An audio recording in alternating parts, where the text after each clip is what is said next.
আওয়ামী লীগকে বাদ দিয়ে নির্বাচনটা আমি ব্যক্তিগতভাবে পছন্দ করি না, আমিও চাই না। আমি মনে করি যে আওয়ামী লীগ এই নির্বাচনে থাকা উচিত ছিল, এটা আমি পার্সোনালি মনে করি। আমি যদি 5ই আগস্টের পর থেকে আজকে পর্যন্ত তার বক্তব্য মিলাই, তার সাথে চট করে আমি এটা মিলাইতে পারি না। মানে এত অশালীন ভাষায় 2 দিন পরে ভোট, এইটা বললে ভোট বাড়বে না কমবে এইটুক সেন্স তার নাই। অর্থনৈতিকভাবে আপনি মেরে ফেলে দিচ্ছেন। বাংলাদেশের সমস্ত টাকা ইন্ডিয়াতে পাচার হয়ে গেল, ইন্ডিয়া এখন সেই টাকা ইউজ করতেছে আমার ইলেকশনের বিরুদ্ধে। বাট জামাতের সাথে আমেরিকা আছে, তার মানে হচ্ছে এই জামাত ক্ষমতায় গেলে যেতেও পারে, এরকম একটা ব্যাপার, এরকম একটা আতঙ্ক বোধহয় ঢুকেছে। তাহলে এই সমস্ত বিষয়গুলো আসতেছে কেন? এই জন্য অনেক কিছু আসে যায়, যে এই জন্য যারা ভোটার না তারা রাস্তায় নেমেছে। রাজ্জাকি ভাই বললেন যারা রাস্তায় নেমেছে তারা কি ভোটার? এইটুক সেন্স তার নাই, বাড়বে না কমবে। 1 2 আপনি মাঠে যারা নামলো, হ্যাঁ, তারা কি জামাতের ভোটার? আদৌ জামাতের ভোটার? আমরা তো দেখছি মাঠে কারা নামছে প্রতিবাদে। হ্যাঁ, তারা কি মাত্র জামাতের ভোটার? কোশ্চিন কালে তারা ভোট দিবে না, শুধু এমনি জামাতকে অপোজ করবে। আপনি যদি জামাতের ভোটাররা মাঠে নেমে বলে আমি জামাত করতাম, আফটার দ্যাট স্টেটমেন্ট আমি জামাতকে রিজেক্ট করছি, কথার কথা বলছি আমি। যারা নামছে মাঠে ফরগটছে তারা কেউ জামাতের ভোট দেয় না, দিবেও না, আমিও দিব না জামাতকে ভোট, আমি তো টিভিতে বলছি। তাহলে যারা বলতেছে জামাতের বিরুদ্ধে বলুক, তার রাইটও আছে বলার, কিন্তু তারা তো ভোটার না। এটা কোনো ইম্প্যাক্ট হবে কিনা আমি জানি না। কেন আমি বলি, এর ভিতরে এমন কথাও আছে, এই সব কিন্তু ফেসবুক বেসড। এই মিছিল টিছিল, ছাত্রদল মিছিল করছে, মিটিং করছে, রাইট আছে, আপনি করতেই পারেন। পাশাপাশি কিন্তু আমি আপনার কাছে আবার আসি। না, পাশাপাশি কিন্তু মাঠে শিবিরও নামছে, শিবির নামছে তার সাথে। কিন্তু প্রশ্ন হচ্ছে আর একটা কথা বলছে যে সেন্ট মার্টিনও ইস্যু আনছে, যে জামাতের সাথে আতাত হয়ে গেছে। কিন্তু এখানে মেসেজ কোনটা যায় জানেন? সেন্ট মার্টিন ইস্যুটা আমার কাছে ইম্পর্টেন্ট না, বাট জামাতের সাথে আমেরিকা আছে, তার মানে হচ্ছে এই জামাত ক্ষমতায় গেলে যেতেও পারে, এরকম একটা ব্যাপার, এরকম একটা আতঙ্ক বোধহয় ঢুকেছে। তাহলে এই সমস্ত বিষয়গুলো আসতেছে কেন? যদি বিএনপি আর জামাত একসাথে থাকতো, আওয়ামী লীগ থাকলে তখন কিন্তু খুব স্বাভাবিক হতো, এবং তখন আর এই নারী প্রসঙ্গও আসতো না, এত অধ্যত্বের সঙ্গে গালিগালাজের প্রসঙ্গ আসতো না, ঠোঁট ছিঁড়ে ফেলবো, জিভ ছিঁড়ে ফেলবো ইত্যাদি আসতো না। তো ঠোঁট জিভ ছেঁড়া হচ্ছে কখন? রাজ্জাকি ভাই যখন বললেন জামাত বানাইলেই কি না বানাইলেই কি, কারণ এটা তো ভোটের ব্যাপার ইত্যাদি, বানাইলেই কি বা না বানাইলেই কি, অনেক কিছুই কি, কারণ এটা হচ্ছে সাম্প্রদায়িক রাজনীতি, ধর্মভিত্তিক রাজনীতি একটা দেশকে পেছনের দিকে নিয়ে যায়। ভাই আমার আল্লাহ তো আমার, আপনার আল্লাহ তো আপনার, ব্যক্তিগত বিশ্বাস ভালোবাসার জায়গা, তার সাথে কি আপনার দেনা পাওনা, হাসরের ময়দানে কি হবে না হবে সেটা তো আপনার আর তার। আমরা কি এই রাষ্ট্রের কাছে বেহেশত চাই? আমরা কি কোন কোন অনন্ত সুখের প্রত্যাশা করি নাকি রাষ্ট্রের কাছে? আমরা চাই এখানে গণতন্ত্র, বাক স্বাধীনতা, মৌলিক কিছু অধিকার, ভাত কাপড়ের একটা ন্যূনতম চাহিদা। আমরা কি ওই বেহেশতে গিয়ে ভাত কাপড় চাইবো নাকি? ওখানে তো অডেল এমনিই থাকবে। কাজে এই যে জাগতিক যে বিষয়গুলো, ইহজাগতিকতা, এটাই হচ্ছে একটি প্রগতিশীল রাষ্ট্রের মূল জায়গা। সেই জায়গাটাই নষ্ট করে ফেলছে এই সমস্ত ধর্মভিত্তিক রাজনৈতিক দল। এই জন্য অনেক কিছু আসে যায়, যে এই জন্য যারা ভোটার না তারা রাস্তায় নেমেছে। রাজ্জাকি ভাই বললেন যারা রাস্তায় নেমেছে তারা কি ভোটার? ভোটার নয় কেন? ভোটাররা ভোট দেবে না, কিন্তু আমি বলছি জামাতের ভোটার নয় তারা। জামাতের ভোটার নয় দেখে তো তারা নামবে, তার জন্যই তো নামতে হবে, কারণ জামাতের ভোট তো নাই আসলে। তাদের এই পর্যন্ত 18টি আসন তারা পেয়েছে, তারা এত বড় গলায় কথা বলে কি করে? যদি মাহবুব আজিজ ভাইয়ের কথায় যদি বলি, এভাবে 5 আগস্টের পর ইতিহাস বিকৃত হচ্ছে, অন্ধকারে নিমজ্জিত করার একটা চেষ্টা চালানো হচ্ছে। যদি মির্জা ফখরুল আজকেও বলেছেন যে জামাত ইসলামী বাংলাদেশকে সামনে এগোতে দিতে চায় না, তারা দেশটাকে আফগানিস্তান বানাতে চায়, তার মানে জামায়াতের প্রতি দোষটা দিচ্ছে। আমার কাছে না খুব বিরক্ত লাগে বিষয়গুলো আলাপ করতে। আমি কেন এই আলাপগুলো করবো? আপনার মানে আমরা এখানে বসছি মনে শুধু জামাত নিয়ে আলাপ করতেছি। বিএনপি নিয়ে তো অনেক কিছু না না বলতেছি কেন মনে হয় জানেন? গত 16 বছর যে আওয়ামী লীগ ক্ষমতায় ছিল না, অফিসিয়ালি কিন্তু তার বিরোধী দল ছিল জাতীয় পার্টি, কিন্তু চলনে বলনে কহনে শুধুই ছিল বিএনপি। অর্থাৎ বিএনপির 16টা বছর আওয়ামী লীগই টিকায় রাখছে আলোচনা করে, জাতীয় পার্টি কিন্তু টিকে নাই, জাতীয় পার্টি কিন্তু বিরোধী দল। আমার কাছে আজকেও মনে হইতেছে যে আমরাই বোধহয় খালি জামাতকে টিকায় রাখতেছি, মানে এই জামাত নিয়ে আলাপ করতে। কন্যার সাথে দেখা নাই বিয়া শুক্রবার, উনি ধাপে ধাপে করবেন, এখন তো নির্বাচন হয় নাই, জীবনে এখন পর্যন্ত ক্ষমতায় আসে নাই, আসলে কি জগৎ মেনে নিবে? প্রশ্নই ওঠে না। যদি না মেনে নেয় আমরা আননেসেসারি টাইমটা নষ্ট করতেছি। কেন করতেছি বললাম কথাটা, বাংলাদেশে মুক্তিযুদ্ধের পক্ষের শক্তি হিসাবে কিন্তু সবচেয়ে বেশি সুপরিচিত আওয়ামী লীগ, এবং এইটার ধারক বাহক তারা যেভাবে ব্যবহার করছে। কিন্তু আমরা দেখছি 2001 সালে যখন নির্বাচন হইল, তখন 96 থেকে 2001 কেয়ারটেকার অধীনে নির্বাচন হচ্ছে, তখন কিন্তু একটা জোট হয়েছিল। জোটটা কি? বিএনপি আর জামাত মিলে একটা জোট, যেখানে তারা 18টা সিট পেয়েছে, মন্ত্রী হয়েছিল। এই যে বিএনপি এবং জামাত, জামাত কে? স্বাধীনতার বিপক্ষ শক্তি, রাজাকার ইত্যাদি ইত্যাদি। তার সাথে যারা জোট করলো, জোট করে পরাজিত করলো কাকে? মুক্তিযুদ্ধের পক্ষের শক্তিকে। এটা কি ইতিহাস? এটা কি? আপনি মুক্তিযুদ্ধের পক্ষের শক্তিকে তাড়িয়ে দিচ্ছি আমরা, রাজাকারের সাথে জোট গঠন করে মুক্তিযুদ্ধ, এটা একটা ন্যারেটিভ বয়ান মাত্র, আর কিচ্ছু না, ক্ষমতায় যাওয়া। তাহলে মুক্তিযুদ্ধের চেতনার শক্তি যে তার বিরুদ্ধে যখন রাজাকারকে নিয়ে জোট করে, সেইটা এই দেশে আমরা ছিলাম না? কি কথা হয়েছে? কিছুই হয় নাই। তো দিস ইজ দ্য সিনারিও। আপনি খালি বললে তো হবে না, আপনি বরং আমরা 53 বছর যাবৎ যুদ্ধের চেতনা লালন করতেছি। মুক্তিযুদ্ধের ইতিহাস কার বাপের ক্ষমতা আছে এটা বাদ দেয়? আপনি যদি সম্পূর্ণ রাষ্ট্র বিরোধী একটা লোকেরও বলেন যে ভাই তুমি মুক্তিযুদ্ধের ইতিহাসটা লেখো বাংলাদেশের, তার কি ক্ষমতা আছে 71কে বাদ দেওয়া? এটা কোন ধরনের ন্যারেটিভ যে আমরা মুক্তিযুদ্ধ থেকে বাদ দিয়ে দিচ্ছি? তার ধারাবাহিকতায় 24-এর আন্দোলন হয়েছে। 24-এর আন্দোলন হয়েছে। এই 24-এর আন্দোলন যেদিন হয়েছে তখন সেদিন কি করছে? যারা ফেসিজমের বিরুদ্ধে লড়াই করছে। কি ফেসিজম? যারা দেশের ইন্টারনাল এক্সটার্নাল দুইটা সার্বভৌমত্ব নষ্ট করছে। এক্সটার্নাল সার্বভৌমত্ব কি? বিনা বিচারে হত্যা, আয়নাঘর, ক্রস ফায়ার, বিডিআর হত্যা, শাপলা চত্বরে হত্যা, এগুলো হলো আমার ইন্টারনাল সার্বভৌমত্ব। এক্সটার্নাল কি? 10 লাখ রোহিঙ্গা ঢুকছে, কেউ বাধা দিতে পারে নাই, দলমত নির্বিশেষে সরকারের সাথে সব দল একত্র হয় নাই, আরামসে ঢুকছে। আমার সার্বভৌমত্ব ছিল না। সেই সার্বভৌমত্ব যাতে টিকে থাকে সেই জন্য 24-এর আন্দোলন হয়েছে এবং তাকে তাড়াই দিয়েছে। এবং উনি যাওয়ার পর ভাবতে এরকম আমার মুক্তিযুদ্ধ চলে গেছে, আমার মুক্তিযুদ্ধের ইতিহাস চলে গেছে। আমি ভাই আমার মাথায় ধরে না যে আমরা সেন্সেবল লোক কি করে বলি আমার মুখ মনে হয় যে মুক্তিযুদ্ধ চলে গেছে। এই বয়ান চলবে না ভাই, এই বয়ান চলবে না, 1 নম্বর। 2 নম্বর, 71 সালের চেতনা যদি আজকে 53-55 বছর যাবত লালন করতে পারি, নিশ্চিত থাকেন আপনি এই মাত্র 1.5 বছর আগের ঘটনা জুলাই চেতনা, এটা কি মাত্র আর 15 দিন ধারণ করবে না? ওটা যদি 53 বছর ধারণ করতে পারে, 54 বছর, এটা তো 54 মাস ধারণ করলেই এনাফ। সুতরাং দেখতে হবে যে জুলাই চেতনার পক্ষে কারা, জুলাই চেতনা ধারণ করে কারা। এটা উনি আমি আপনি শুধু মুখে বললে হবে না, ভোটারকে ফিল করতে হবে। যেহেতু ইলেকশনের বাজার আনছেন, দৌড়ে কে আগে? এই দৌড়ে ভোটাররা যাকে বিশ্বাস করবে জুলাই চেতনা ধারণ করে, সুতরাং ভোটার এসে ভোট এবার সেদিকে যাবে। আমি একটা প্রশ্ন করি, জুলাই চেতনাধারী যারা, তারা তো যখন জামাতের সাথে অ্যাড হলো, তাদের অনেকে জুলাই চেতনাধারী, অনেকে তো বের হয়ে গেছে। রাজ্জাকি ভাইয়ের মতে জুলাই চেতনা মানে কি? জুলাই যোদ্ধা যারা বলবে, জুলাই চেতনা, যাক মুক্তিযুদ্ধ চেতনা, জুলাই চেতনা, এরা যুক্ত যখন এটা জামাতের সাথে হয়েছে তখন অনেকেই তাদের থেকে বের হয়ে গেছে। তারা বলছে রাজাকারের সাথে যুক্ত হওয়ার কারণে অনেকে বের হয়ে, যদি বলি নাম ধরে বলি তাসলিম যারা, এরকম ডাক্তার আরেকজন আছেন কি জানেন, অনেকে বের হয়ে গেছে। তো জুলাই যোদ্ধারা তাহলে তো এই পক্ষে নেই। আপনি যখন প্রশ্ন করেন যে যারা বের হয়ে গেল কেন, এর উত্তর আমি দিতে পারবো না? আপনি বলছেন ওরা দিবে, আমি দিতে পারবো? আমি পারবো না। তারপরে আমি ধরে নিই, আমি এটা হাইপোথিসিস, যেটা আমি অ্যাবসলিউট টার্মে বলতে পারবো না সে কেন গেছে। এক হতে পারে, আমার কাছে যেটা মনে হয়, জুলাই চেতনা যারা ধারণ করে এই ছেলে পেলেগুলো, মানে আমি ছেলে পেলেগুলো সিম্বলিক, কিন্তু দলমত নির্বিশেষে আমরা সবাই ছিলাম, আমরা বলি, আমরা দাবি করি। কিন্তু জুলাই চেতনা অ্যাকচুয়ালি জুলাইয়ের আন্দোলনের মানে আন্দোলনটার নায়ক কারা বা কারা করছে, ক্রেডিটটা কাদের, সেটা কে বলতে পারবে জানেন? হ্যাঁ, একমাত্র শেখ হাসিনা। কারণ তাকে তাড়ানো হয়েছে, সুতরাং সে জানে যে কারা তাকে তাড়াইছে। আমি আপনি মুখে বলে বক্তব্য করে স্পষ্ট হয়েছে, তার বক্তব্য তো নাই আমার কাছে। আপনি যেমন ভিকটিম, আপনার হাতটা কেটে ফেলছে একটা কোপ দিয়ে, 5টা আসামি দাঁড়ানো আছে, আপনাকে যদি বলা হয় 5 জনের মধ্যে আসামি আছে, জি আছে, কে দিছে? অমুকে কোপ দিছে। তো আপনি যেটা বলবেন তো তারাইছে হাসিনাকে, শেখ হাসিনাকে, সেটা সবচেয়ে ভালো বলতে পারবে শেখ হাসিনা। যেমন চাঁদাবাজি নিয়ে কথা হচ্ছে, আমি কি বলতে পারবো যে কে চাঁদাবাজি করে? আপনি চাঁদাবাজি করেন না, মাহবুব ভাই করে না, কে করে? আমি বলতে পারবো? যে ভুক্তভোগীর সাথে জানেন, কিন্তু যে চাঁদা দেন একমাত্র সে জানেন। সুতরাং আপনি যে চাঁদাবাজি করে, যে দেয় চাঁদা সে জানে। আপনি নিশ্চিত থাকেন বাংলাদেশে 70-80 লক্ষ স্পট থেকে চাঁদা তোলা হয় এবং তাতে অন্তত 1-1.5 কোটি লোক ইনভলভ আছে ওই জায়গাগুলায়। এই 1-1.5 কোটি লোকের কাছ থেকে যারা চাঁদা নেয়, হ্যাঁ, তারা ভোট দিবে না। যারা চাঁদাবাজ তাদেরকে ভোট, চাঁদাবাজ কি আমার জানার দরকার নাই, কিন্তু ওরা জানে চাঁদাবাজ কারা। একইভাবে জুলাই চেতনা ধারণ করে কারা, সেটা ভোটাররা বিবেচনায় নিবে, আমি আপনি না। ভোটাররা যাকে বিশ্বাস করবে জুলাই চেতনার পক্ষে, ভোট সেদিকে যাবে এবং সেদিকে যায়, যদি যাইতে থাকে কনস্ট্যান্ট। এবং এটা যদি মনে হয় যে কেউ বুঝতে পারে, তাহলে জুলাই চেতনা ভোট যার পক্ষে যাবে সে যখন বুঝবে আমি বিজয়ী হচ্ছি, আর যে বুঝবে তার পক্ষে যাচ্ছে না, সে হারতেছে, সেটা নিয়ে যদি কেউ লড়াই করতে চায়, মারামারি কাটাকাটি, সেটা ভিন্ন চাপ। যেহেতু দুই দলের প্রধান, বিশেষ করে যদি বিএনপি চেয়ারম্যান এবং একই সাথে জামায়াতের, আমি দুই দলের প্রধানের একটি কথা বারবার উঠে আসে, দুর্নীতির বিরুদ্ধে কঠোর অবস্থান এবং সেই সাথে আইন শৃঙ্খলায় পরিস্থিতি নিয়ন্ত্রণ, এইসব বিষয়গুলো বেশি উঠে আসছে।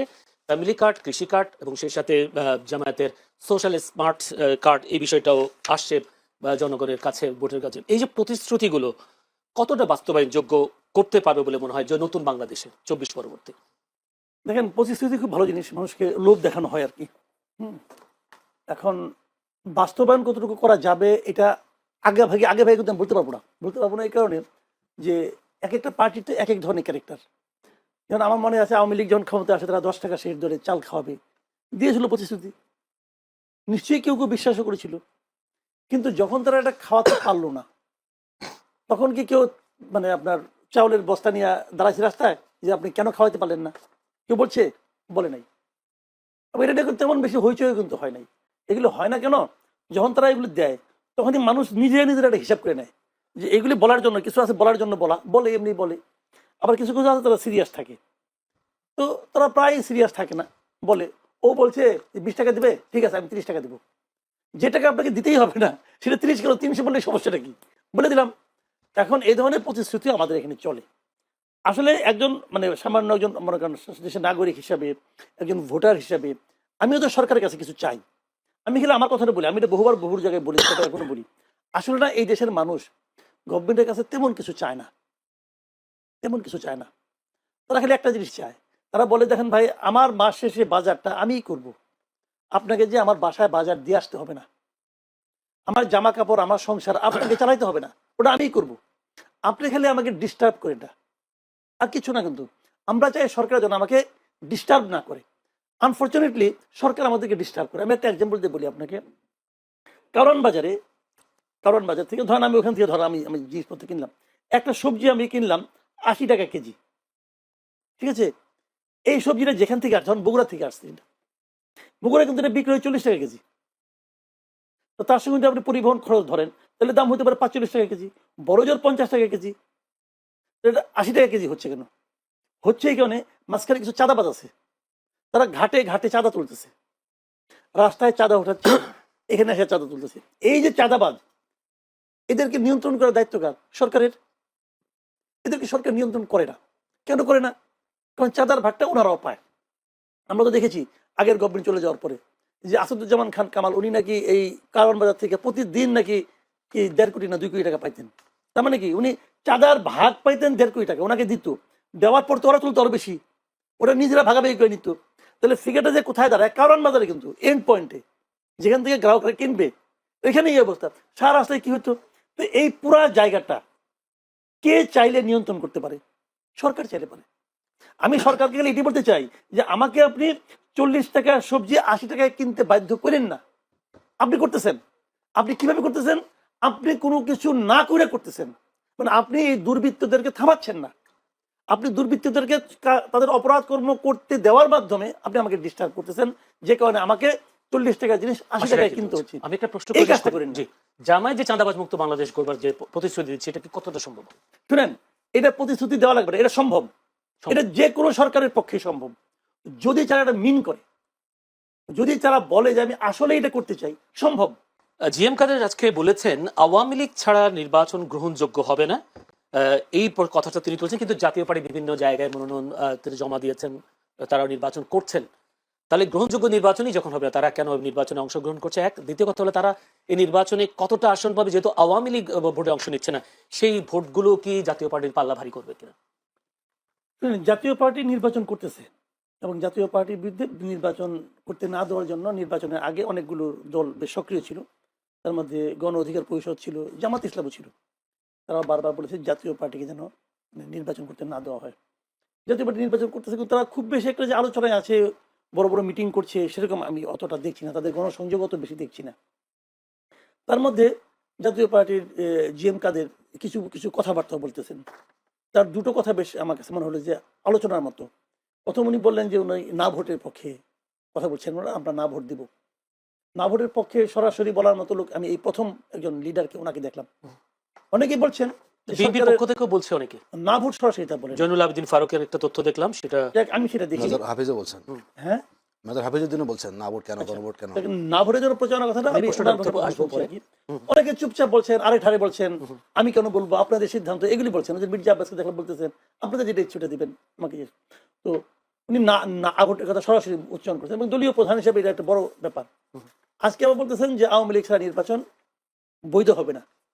তো আপনি যথার্থ প্রশ্ন করছেন, যদি নির্বাচনটা অবৈধ হয় সেই নির্বাচনে আপনি অংশ নিচ্ছেন কেন? এই প্রশ্ন কিন্তু আপনি করতেই পারেন। আমার কি মনে হয় জানেন, উনি বোধহয় সম্ভবত আলোচনায় আসতে চাইছেন যে এগুলো আমি বলবো, লোকে আমাকে নিয়ে আলোচনা করবে, একটু মানে আমি কভারেজ পাবো। এটা আওয়ামী লীগকে বাদ দিয়ে নির্বাচনটা আমি ব্যক্তিগতভাবে পছন্দ করি না, আমিও চাই না। আমি মনে করি যে আওয়ামী লীগ এই নির্বাচনে থাকা উচিত ছিল, এটা আমি পার্সোনালি মনে করি। কিন্তু সরকার একটা নির্বাহী আদেশে আওয়ামী লীগের রাজনৈতিক কর্মকাণ্ড স্থগিত করছে। এখন স্থগিত করার কারণে আওয়ামী লীগের নির্বাচন অংশ নিতে পারছে না।